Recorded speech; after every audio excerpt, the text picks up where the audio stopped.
আসসালামু আলাইকুম দর্শক আমার সাথে দুইজন বাংলাদেশি আছেন, তবে ওনারা আসলে প্রবাসী, ইউরোপে নতুন।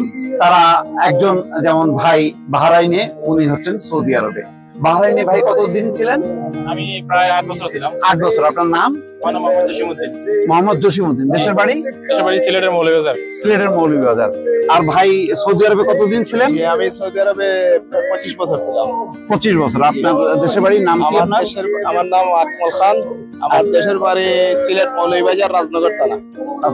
আচ্ছা দর্শক, বুঝতে পারছেন যে বাংলাদেশের দুইজন দুই প্রান্তে থাকেন। উনারা এসছেন একেবারেই নতুন। আপনি এসছেন কতদিন? আজকে 11 দিন। 11 দিন। আপনার কতদিন হলো? আজকে আমার 5 দিন রানিং চলতেছে। 5 দিন চলছে। 5 দিন আর 11 দিন, মানে একেবারেই নতুন। তার মানে ওনারা এসছেন এই দেশে নতুন করে তাদের ইউরোপের জীবন শুরু করার জন্য। ওনারা বাংলাদেশে শান্তি পাননি, ওনারা মধ্যপ্রাচ্যের এই যে সৌদি আরব এবং বাহরাইন, সেখানেও তারা আর টিকতে পারেননি বা শান্তি পাননি বা স্থায়ীভাবে থাকার কোনো সুযোগ পাননি। এখন এসছেন নতুন প্রত্যাশা নিয়ে ইউরোপের মাটিতে, পর্তুগালে। এখন আমরা একটু সংক্ষেপে শুনি যে ওনারা কি মানে এখন যে আসলেন, এখন কি করবেন, কিভাবে থাকবেন, সামনে কি প্রত্যাশা একটু বলেন। আসসালামু আলাইকুম। বলেন, আমি ধরছি। হ্যাঁ জি ভাই, এখন আমাদের নতুন শুরু হয়েছে আবার ইউরোপের জীবন। পর্তুগালের ফ্যাসিলিটিটা ভালো দেখে আমরা এখানে আসছি। এখানে আপনার ভাই বিরাদার বন্ধু বান্ধব আছে, ওরা আমাদেরকে ফোনে বলছে এখানের সিস্টেম গুলা ভাই আমরা নিয়ে আসছি, কারণ মিডল ইস্টে কোনো লাইফ, পিছনের কোনো লাইফ নাই। তো ইউরোপের একটা লাইফ। আপনি যে 25 বছর ছিলেন সৌদি আরবে, তারপরেও মানে লাইফটা খুঁজে পাননি? সৌদি আরবের কোথায় ছিলেন? সৌদি আরব জেদ্দাতে ছিলাম। আচ্ছা, ওই কোম্পানিটা আমার খুবই ভালো, কিন্তু এখানে তো সরকারের আইন কানুন অন্যরকম।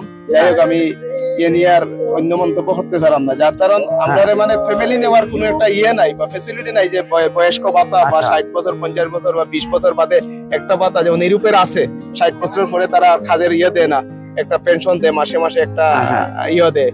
এই ধরনের মানে 25 বছর তো আপনি সৌদি আরবে ছিলেন, তো সাধারণত লম্বা সময় থাকার পরে দেশে ফিরে যায়। আপনি দেশে ফিরলেন না কেন? দেশে 7 মাস ছিলাম। 7 মাস চিনে আসলে নিজের থেকেই ভালো লাগে নাই, ব্যক্তিত্ব থেকেই দেখলাম, কারণ অনেক ডিফারেন্স বিদেশে আর দেশের চলাফেরায়। তাই আবার আমি মানে প্যাক করতে হয়েছে। সৌদি আরবে আসছিলাম, সৌদি আরব 15-16 মাস ছিলাম। এখান থেকে এখন আল্লাহর রিজেক আবার এখানে নিয়ে আসছে, এখানেই চলে আসছি। আপনি কতখানি নিশ্চিত যে আপনি এই ইউরোপের মাটিতে বা পর্তুগালে টিকতে পারবেন? ইনশাআল্লাহ, এটা তো আল্লাহর উপরে নির্ভর। আর ইনশাআল্লাহ দেখা যাক। এখানে তাদের 11 দিনের যে একটা কালচার দেখতেছি, ওদের মানে অনেক ভালো। তাদের মাঝে আছে, মানবতা জিনিসটা খুবই বেশি, যেটা দেখতেছি।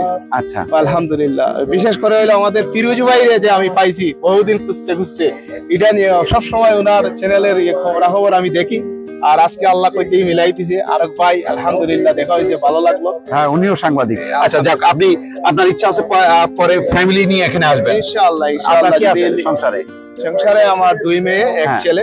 তাদেরকে নিয়ে আসবেন ইনশাআল্লাহ। ভবিষ্যতে? আমার আব্বা আম্মাও আছে, আলহামদুলিল্লাহ। আচ্ছা, মানে আপনার যেখানে যার ভাই আছে, আমার ভাই আছে এখানে, ভাই আছে, সেই ভাই মোটামুটি আশ্বাস দিয়েছে। ওনার ফ্যামিলি লইয়া এখন আছে বর্তমানে। আচ্ছা, 6-7 বছর ধরে আছে।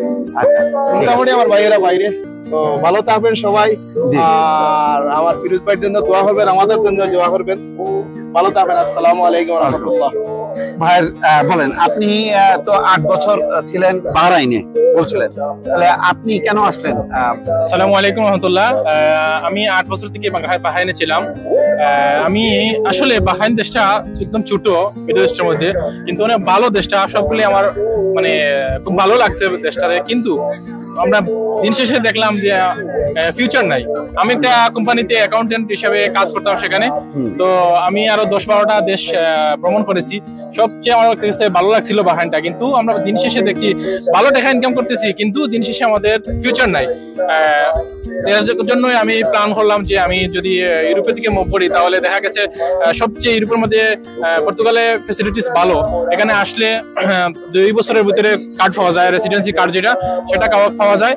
সেটা ফেলে আমরা দেশে বা ইউরোপের অন্যান্য দেশগুলোতে আমরা ভ্রমণ করতে পারবো, প্লাস আমাদের দেশে যাইতে পারবো, প্লাস আমাদের ফ্যামিলি নিয়ে আসতে পারবো এখানে। তো সবগুলো যোজন বিজন করে দেখলাম আমার জন্য সেটা পারফেক্ট। তাই আমি এই বেশি ইনকামের স্যালারি সেটা ত্যাগ করেই আমি ইউরোপের দিকে মুভ করলাম। এবং আজকে আমার এখানে 5 দিন চলতেছে। আসলে শিশু যেরকম জন্মগ্রহণ করলে কোনো কিছু জানে না, সেরকম আমরা ভাষার দিক থেকে কোনো কিছু জানি না, এই দেশের ভাষা। বাট আমরা ইংলিশ, অ্যারাবিক এগুলো দিয়ে আমরা, হিন্দি আর যারা আছে বা উর্দু যারা আছে এগুলো দিয়ে আমরা চলতেছি, ইংলিশ নিয়ে ইউজ করে আমরা চলতেছি। আমরাও প্ল্যান করতেছি আমরা খুব শীঘ্রই এদেশের ভাষাটা যে আয়ত্ত করতে হবে, আমাদের ফ্যাসিলিটিস আমরা ভালো পাবো। এটাই ফ্যামিলি নিয়ে আসবেন ইনশাআল্লাহ। আমরা ফ্যামিলি নিয়ে আসবো। কে আছে? আমার ফ্যামিলিতে আমার আম্মু আব্বু আছে আর আমার ওয়াইফ আছে। আমাদের আরো আমরা 3 ভাই, একজন আছে দুবাইতে আর 2জন আরো বাহারাইনে আছে। জি। দর্শক, দুজনের বক্তব্য শুনলেন। আসলে এভাবেই সবাই ইউরোপের জীবন শুরু করে। পর্তুগালে, বিশেষ করে পর্তুগালে খুব সহজে কাগজ পাওয়া যায় এমন একটা ধারণা থাকে বলে সবাই পর্তুগালে ভিড় করে। কিন্তু বিভিন্ন সূত্র বলে যে আগের মতন সেই অবস্থা এখন পর্তুগালে নেই, যথেষ্ট পরিমাণে কঠিন। তারপরেও ওই কঠিন অবস্থাটাকে অতিক্রম করার জন্য বা অনেকটা বাধ্য হয়ে একেবারে অনন্য পায় হয়ে তারা ছুটে আসেন পর্তুগালে।